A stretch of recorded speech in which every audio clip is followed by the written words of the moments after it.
À la une de l'actualité, le tête-à-tête entre le président Alassane Ouattara et son aîné Aimé Henri Konan Bédié, une consultation en vue de la formation du prochain gouvernement ivoirien.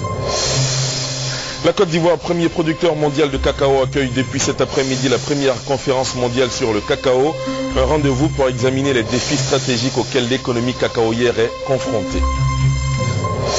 Et puis les cours ont été perturbés dans les écoles, collèges et universités ivoiriens ce matin. Entre autres revendications des enseignants, le paiement de l'indemnité de logement des instituteurs. Voilà pour le sommaire, il est 20h en Abidjan et partout en Côte d'Ivoire. Bonsoir à tous et merci d'être avec nous sur RTI 1. Il a eu lieu ce tête-à-tête tant attendu entre le chef de l'État Alassane Ouattara et son aîné Aimé Henri Konan Bédié, président du PDCI. Une consultation avec en toile de fond la formation du prochain gouvernement ivoirien, témoin de la rencontre Jérôme Kofi Abola. Le président de la République, Alassane Ouattara, chez son aîné Henri Konan Bédié aux environs de 18h, comme prévu ce lundi 19 novembre 2012. C'est pendant un peu plus de 3 quarts d'heure que le chef de l'État et le président du Rassemblement des Oufouettistes pour la démocratie et la paix, RHDP, ont échangé. Rien n'a filtré de cette rencontre, mais comme l'a indiqué le président de la République à son retour d'Italie, cette visite s'inscrit sans nul doute dans le cadre des consultations après la dissolution du gouvernement le 14 novembre dernier. Des consultations donc en vue de la formation d'un nouveau gouvernement et pour ce faire, la visite du chef de l'État à son aîné s'avère indispensable. On reste avec Jérôme Kofi Abola, avec qui on aborde cette autre activité dans l'agenda du président de la République aujourd'hui. L'audience qu'il a accordée au ministre d'État à la présidence chargé de l'intégration régionale de la Guinée équatoriale. Le ministre équato-guinéen était porteur d'un message de son président au chef de l'État ivoirien. C'est au palais présidentiel, comme lors de la plupart des audiences qu'il accorde à ses hôtes, que le président de la République Alassane Ouattara a reçu ce lundi 19 novembre 2012 le ministre d'État à la présidence chargé de l'intégration régionale de la Guinée équatoriale. Monsieur Ngonga Eyo Baltassar a dit être porteur d'un message du président équato-guinéen à son homologue ivoirien. Un message dont la teneur n'a pas été révélée, mais le ministre équato-guinéen a fait part de la volonté du président de la Guinée équatoriale d'inviter le président ivoirien à participer à Malabo à la cérémonie marquant le 40e anniversaire de la Banque centrale des États de l'Afrique centrale. C'est nous organisons le 40e anniversaire de la fondation de la Banque centrale des États de l'Afrique centrale. Et je crois qu'une cérémonie de cette nature, il faut que les personnalités africaines de toutes les régions participent. C'est une invitation, je suis venu de remettre une lettre d'invitation pour participer à cette cérémonie en Guinée équatoriale à Malabo, le 20 au 23 novembre à Malabo. Vous le savez, le président Ouattara était il y a quelques jours en visite officielle en Italie, visite au cours de laquelle il a été reçu en audience par sa sainteté, le pape Benoît XVI. Le président Ouattara a aussi rencontré la communauté ivoirienne vivant en Italie, avec qui il dit avoir eu de très bons échanges. À ses compatriotes estimés entre 20 et 30 000 personnes, le président Alassane Ouattara a annoncé les bonnes nouvelles du pays. Le point avec Viviane Haïma. Ce vendredi 16 novembre a été un jour mémorable dans l'agenda présidentiel ivoirien. Après une visite au Vatican où il a été reçu avec une grande cordialité par le pape et l'ensemble des autorités vaticanes, puis à la sortie du Vatican par la foule de ses compatriotes enthousiastes, le président de la République Alassane Ouattara avait en fin d'après-midi un autre important rendez-vous, sa rencontre avec la diaspora ivoirienne en Italie, une communauté forte de plus de 30 000 personnes. C'est la grande salle de réception de l'hôtel Excelsior qui a abrité la rencontre. Le comité d'organisation a dû faire preuve de grande diplomatie pour éviter l'envahissement de l'hôtel, tant ces nombreux Ivoiriens, vivant depuis de nombreuses années loin de la mère patrie, voulaient voir et entendre leur président. Beaucoup sont partis il y a plusieurs années pour se trouver un meilleur avenir face aux difficultés économiques que connaissait la Côte d'Ivoire, mais avec l'avènement au pouvoir du président de la République Alassane Ouattara, qui suscite l'espoir d'un avenir radieux pour la Côte d'Ivoire, ils sont venus de toutes les régions d'Italie pour prendre part à ce grand moment. L'ambiance était survoltée dans la salle avec des chants et des acclamations pour le président de la République et son épouse, la première dame, Dominique Ouattara. En chœur et avec une grande ferveur, l'hymne national est chanté par toute la salle.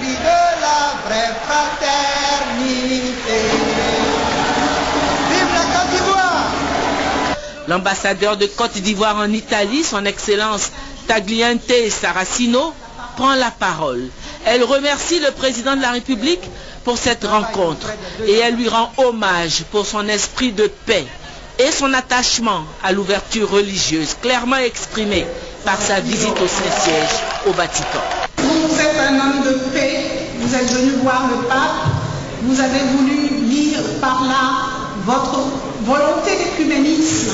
Dans la salle, toutes les religions sont présentes. Nous avons conscience de cela et nous pensons qu'avec toutes les religions, avec toutes les énergies, en synergie, nous pouvons vivre ensemble et construire la Côte d'Ivoire.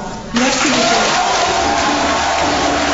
Au nom de tous les Ivoiriens vivant en Italie, leur porte-parole, Cissé Seydou, également président du comité d'organisation de cette rencontre, exprime au président de la République leur soutien et leur affection et les espoirs qu'ils placent en lui.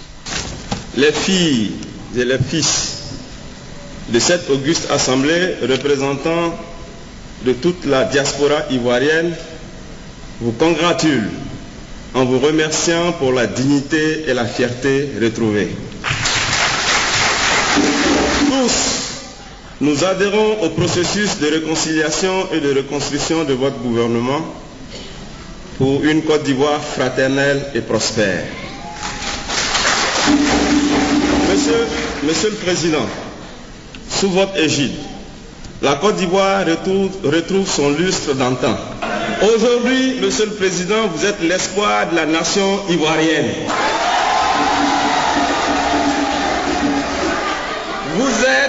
Vous êtes notre espoir. Il présente quelques doléances, notamment l'accès aux logements sociaux qui seront construits dans le cadre du programme gouvernemental pour les Ivoiriens résidant en Italie, la création d'un secrétariat général pour les Ivoiriens de l'étranger, la possibilité pour les Ivoiriens d'Italie de recevoir les programmes de la RTI. Le président de la République a remercié ses compatriotes pour leur grande mobilisation et l'accueil chaleureux qu'ils lui ont manifesté, ainsi qu'à son épouse. Parlant de la raison de sa présence en Italie, le président de la République a rappelé que ses devanciers, le président Houphouët-Boigny et le président Henri Konan Bédié, avaient eux aussi effectué la démarche de rendre visite au pape au Vatican. Le président de la République leur a donné les nouvelles sur la marche de la Côte d'Ivoire. Il leur a demandé de demeurer confiants car la Côte d'Ivoire est en train de renaître. Il leur a parlé de tous les grands projets qui sont lancés dans tous les secteurs de l'économie pour redonner la prospérité à la Côte d'Ivoire. Monsieur le ministre d'État, ministre des Affaires étrangères, bien sûr, Madame la Première Dame, ma chérie Dominique Ouattara. Comme on dit, les nouvelles sont bonnes.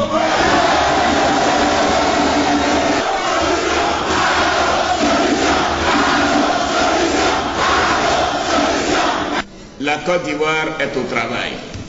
Oui, la Côte d'Ivoire est au travail. La Côte d'Ivoire est au travail, les Ivoiriens sont au travail. La Côte d'Ivoire se rassemble, les Ivoiriens se rassemblent comme un seul homme, comme je vous le disais. La sécurité est revenue, la situation s'est normalisée et l'État travaille. Nous avons un taux de croissance de la richesse nationale cette année qui ferait rougir beaucoup en Europe.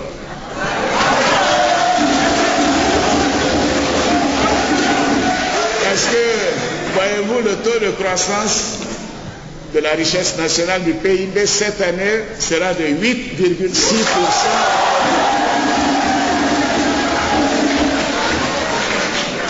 Et l'année prochaine, nous serons à 9%.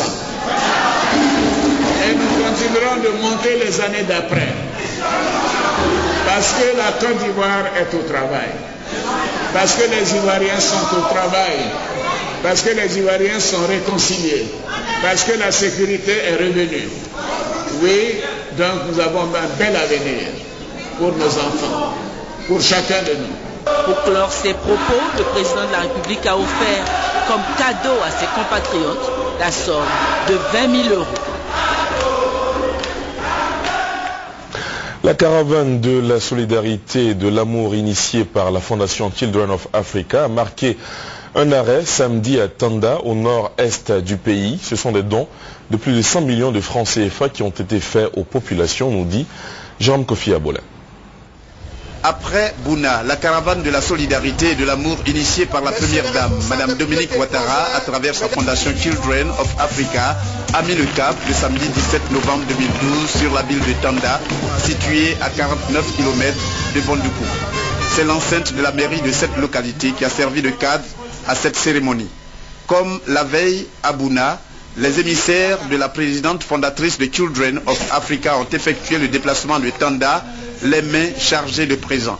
Ainsi, au nom de Madame Dominique Ouattara, la délégation conduite par Madame Yao Patricia Sylvie a remis des vivres et des non-vivres d'une valeur de 100 millions de francs CFA aux populations venues des 4 coins du département. Madame Dominique Ouattara sera ici très bientôt, en l'espace d'une dizaine de jours, avec son illustre époux, le président de la République. En prélude donc à cette visite d'État, elle nous a instruit de venir à Tanda ici aujourd'hui pour vous apporter tout ce que vous voyez sur cette place publique, pour soulager les souffrances de ses frères et sœurs de Tanda, de Transua, de Koumfao, de Sandégué, parce qu'elle sait que la grave crise militaro-politique que nous venons de vivre vous a épuisé. C'est pourquoi elle nous a chargé de venir vous soulager un tant soit peu avec tout ce que vous voyez ici.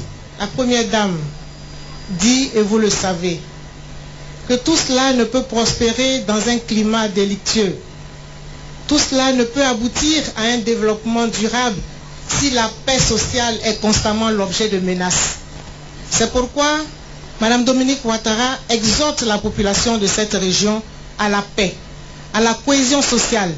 Elle vous demande, surtout les femmes, de prôner la paix. La directrice de cabinet de la première dame a par ailleurs révélé aux femmes la création d'un fonds d'appui aux femmes de Côte d'Ivoire.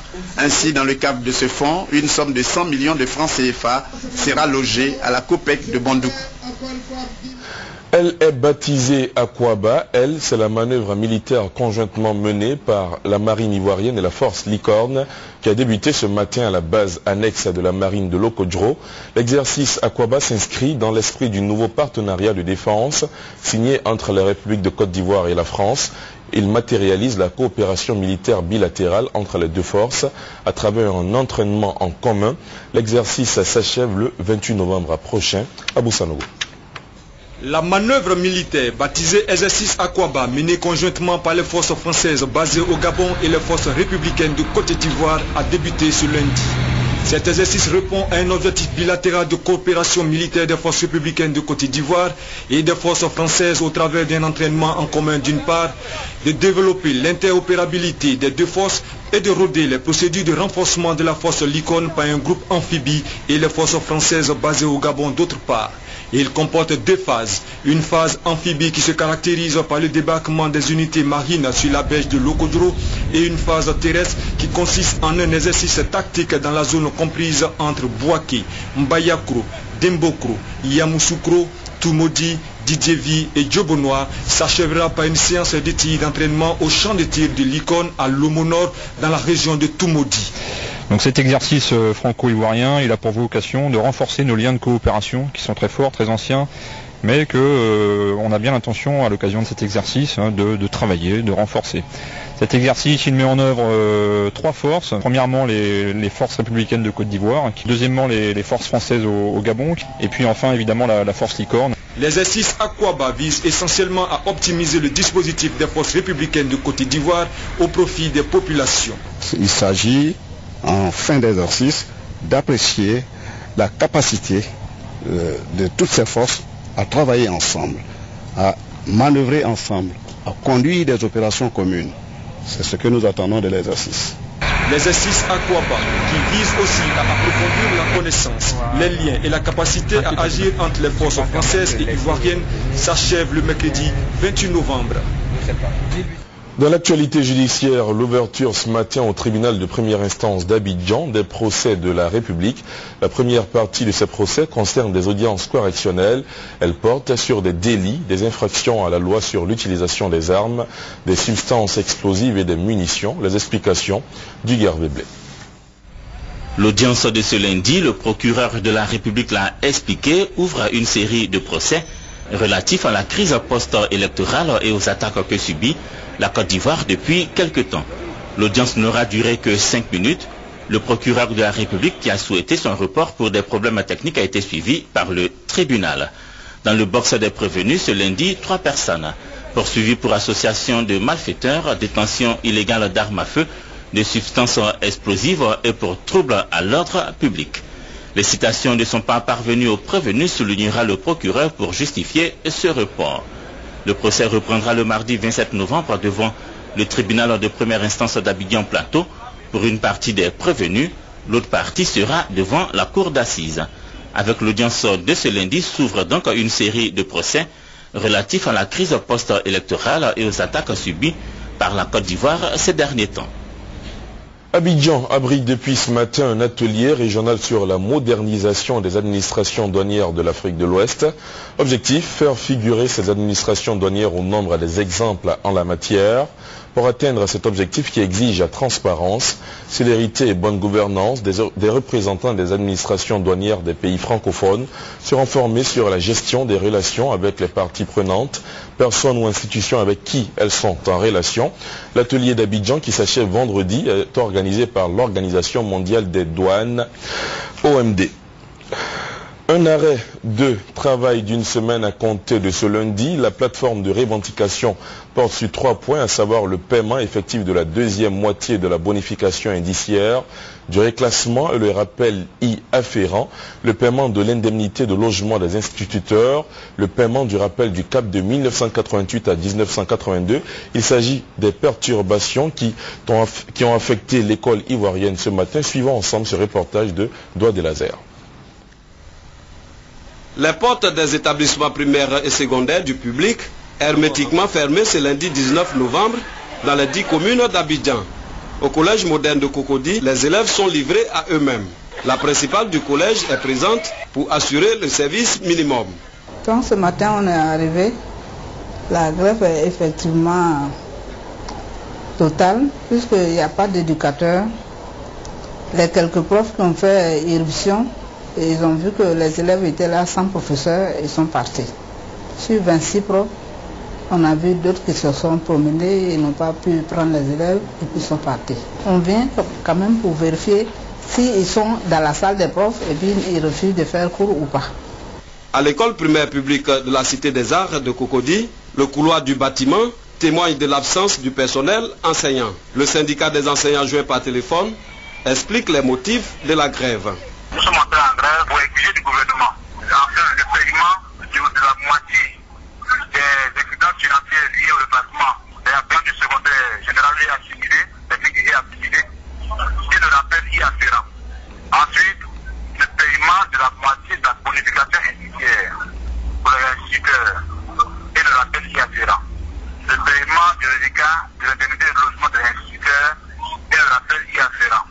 Et enfin, le rappel du cap de 88 à 92, d'un montant de 4 milliards de francs CFA. Voici donc les préoccupations urgentes qui ne sont qu'une infime partie des préoccupations des enseignants de Côte d'Ivoire.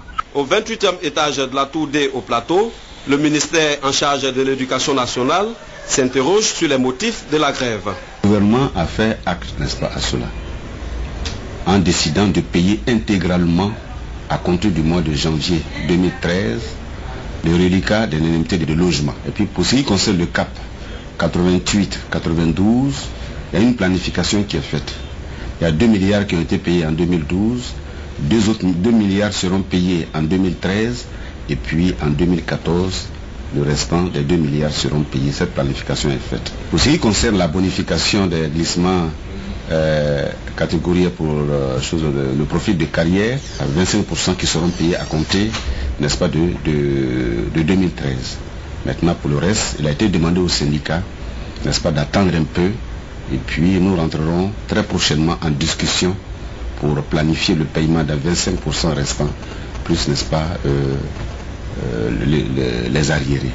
Voilà l'accord sur lequel nous sommes parvenus le samedi jusqu'à 23h30. Dans les établissements secondaires du privé et à l'université Félix Houphouët-Boigny de Cocody, les enseignants sont présents. Ils ne se sentent pas concernés par le mot d'ordre de grève. La ville de Gagnoa n'a plus de marché depuis 2008. Conséquence, tous les recoins de la ville sont devenus des marchés. Alors question, qu'est-ce qu'est devenu le grand marché de Gagnoa qui faisait la fierté de cette localité? La réponse dans cet élément de Thérèse Tapé-Yoboué. Voici ce qui reste du grand marché de Gagnoa après l'incendie qu'il a ravagé en 2008. De la broussaille, de l'eau stagnante, des baraques de fortune. Ces baraques ont été construites par les commerçants eux-mêmes. Installés ça et là, ils n'ont qu'un seul souhait, la reconstruction de leur marché. Marché là, depuis que c'est brûlé, on n'a pas place pour s'asseoir. Nous, ça nous fait mal. Depuis le marché est brûlé, on n'a même pas place pour faire quelque chose. Dire nous permettait pour faire le marché un peu.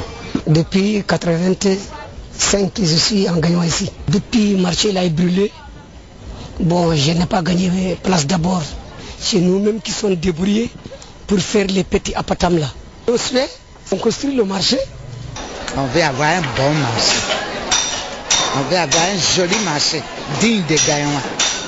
Alors, à quand la reconstruction du nouveau marché? Il y a un opérateur économique qui est venu, il nous a présenté une maquette et il a évalué la construction du nouveau marché à autour de 2 milliards. Nous avons écrit au ministère de l'Intérieur, nous avons écrit à la présidente de la République, nous avons mené des démarches auprès de certains opérateurs privés pour qu'on nous aide à reconstruire le marché. Et nous sommes jusqu'à présent dans l'attente de la réponse à toutes nos sollicitations. Pour soulager les commerçants, l'ancien maire a construit un autre marché qui n'est pas fonctionnel. Quand il pleut, le vent fait rentrer l'eau. Quand il pleut, moi-même je n'ai pas de place ici. Jusqu'à l'autre côté, ça nous mouille. Ça coule seulement.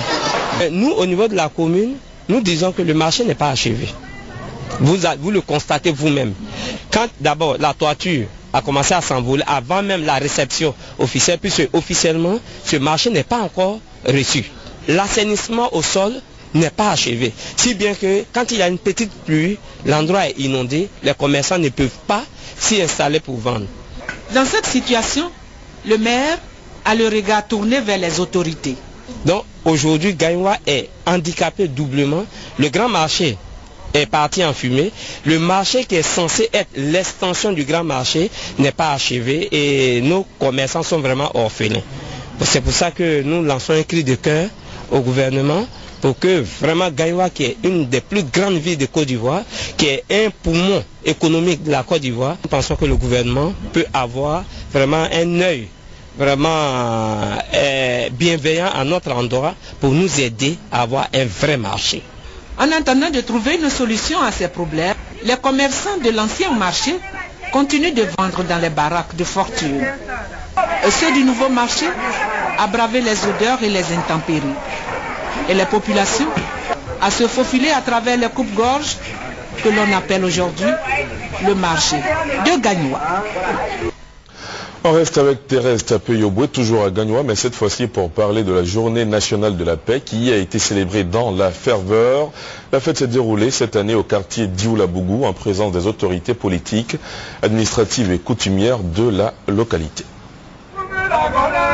Place du Jardin sans fleurs du quartier Dioulabougou. Une place prise d'assaut par des populations venues de tous les quartiers de Gagnoa. Elles sont venues dire encore oui à la paix. La paix, pour nous, c'est notre seconde religion.